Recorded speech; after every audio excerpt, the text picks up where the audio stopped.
ప్రభు యొక్క ఘనమైన నామాన్ని బట్టి ప్రతి ఒక్కరికి వందనాలు చెల్లిస్తున్నాను. చాలాసార్లు చాలామంది భయపడుతూ ఉంటారు. మత్తయి సువార్త 8:25 వారు ఆయన ఎద్దకు వచ్చి, ప్రభువా, నశించిపోవచ్చున్నాము, మమ్మల్ని రక్షించమని చెప్పి ఆయన లేపిరి.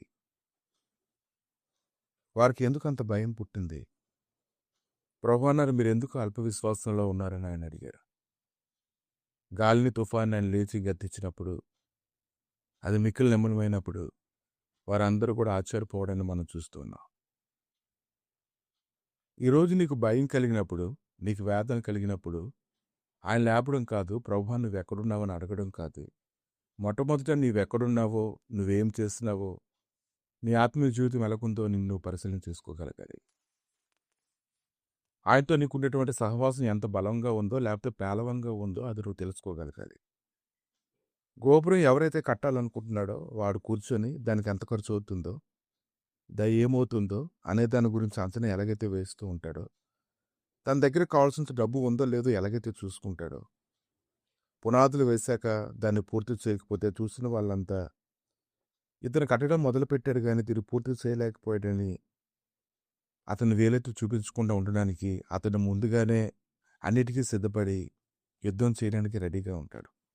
అంతేకాదు, ఒక రాజు మరొక రాజుతో యుద్ధం చేయడానికి వెళ్తే అతడు కూర్చొని తన 10,000 సైన్యంతో యుద్ధం చేయబోతున్న 20,000 సైన్యంతో ఎదిరించగలనా అని ఆలోచిస్తాడు కదా.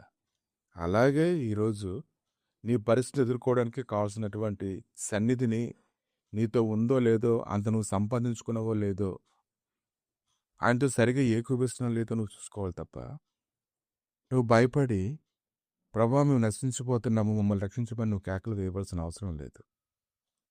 కనుక పరిస్థితులు అయితే నీకు భయంకరంగా నీకు కనబడవచ్చు, కానీ ఈరోజుగా నువ్వు గ్రహించుకోగలిగితే మోషే 12 మంది గూఢచారులతోనూ కనానుకు వెళ్ళి అక్కడ ఎలాగుందో చూసుకుని రమ్మనమని చెప్పినప్పుడు కాలేబ్ అయితే మనం వాళ్ళు ఓడించవచ్చు అన్నారు. కానీ మిగిలినటువంటి 10 మంది ఏమన్నారంటే, అక్కడున్నటువంటి పరిస్థితులన్నింటినీ చూసినప్పుడు వారు చాలా భయపడిపోయి అట్నుండి తిరిగి వచ్చినప్పుడు చాలా బలహీనతతో వారు మాట్లాడడాన్ని మనం చూస్తున్నాం. కనుక ఈరోజుగా మనం గుర్తించినట్లయితే, గ్రహించినట్లయితే, మొట్టమొదట ఈరోజు నువ్వు భయపడవలసిన పని లేదు. నీ దగ్గర ఎంత సన్నిధి ఉందో ముందుగానే గ్రహించుకోగలగాలి. ఆ సన్నిధి తగినట్లుగా నీ దినములు మంచిగా ఉన్నప్పుడే నువ్వు ప్రయాసపడ్డం అనేది నీ జీవితంలో నేర్చుకోగలగాలి. ఎప్పుడైతే అలాగ అనుదినము ఆయనతో గడుపుతావో, సమయం దొరికినప్పుడు మాత్రమే కాదు, ఎల్లవేళల్లోని వాక్యాన్ని ముందుగానే కొంచెం చదువుకుని దాన్ని దినమంతా కూడా నువ్వు అలా ధ్యానిస్తూ ఉంటావో, అందులో ఉండేటువంటి సారం నీ యొక్క శరీరం అంతటికీ కూడా బలాన్ని ఇస్తుంది. ముఖ్యంగా ఎవరైతే తలనొప్పితో బాధపడుతూ ఉన్నారో, కండరాల సమస్యలతో ఎవరైతే బాధపడుతూ ఉన్నారో అటువంటి వారికి దేవుని యొక్క వాక్యం చాలా చక్కగా పనిచేస్తుంది. నీ శరీరంలో ఉండేటువంటి బలహీనతలన్నీ తొలగిపోవాలంటే ఎముకల్లోనికి ములుగులోనికి పనిచేసేటువంటి వాక్యం యొక్క సారం నీలో ఉండేలాగా నువ్వు శ్రద్ధ తీసుకోవాలి. ఎప్పుడైతే అలా శ్రద్ధ తీసుకుంటావో, దాన్ని నీ హృదయంలోకి తీసుకోవడం ప్రారంభిస్తుంటావో, అప్పుడు నువ్వు భయపడి కేకలు వేయవలసిన అవసరం లేదు. నువ్వు గొప్ప మహిమతో నింపబడతావు. అది దేవుడిచ్చినటువంటి ఆరోగ్యంగా ఉంటుంది.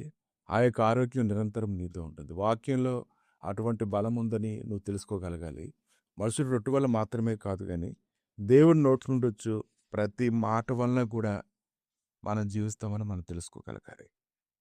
ఆమె ప్రభువా, ఇదిగో తండ్రి, నీ గాయపడిన హస్తాలకు అప్పగిస్తుండగా ఎవరైతే భయపడుతున్నారో వారందరూ ఈ వాక్యాన్ని బట్టి ధైర్యం తెచ్చుకొని నీ సన్నిధిలో మోకరించడం ద్వారా ప్రభా, మీరు వారికి ముందుగా నడుస్తున్నటువంటి సంగతి వారు గ్రహించుకొని ఎల్లవేళలా ప్రభువనైనా మత్తయి సువార్త 28:20 రీతిగా నాయన వారికి తోడుగా ఉన్నవని గ్రహించుకునేటువంటి మహిమను వారిపై నుంచి బలపరచమని యేసుక్రీస్తు నామములు అడిగి వేడుకుంటున్నాము తండ్రి. ఆమె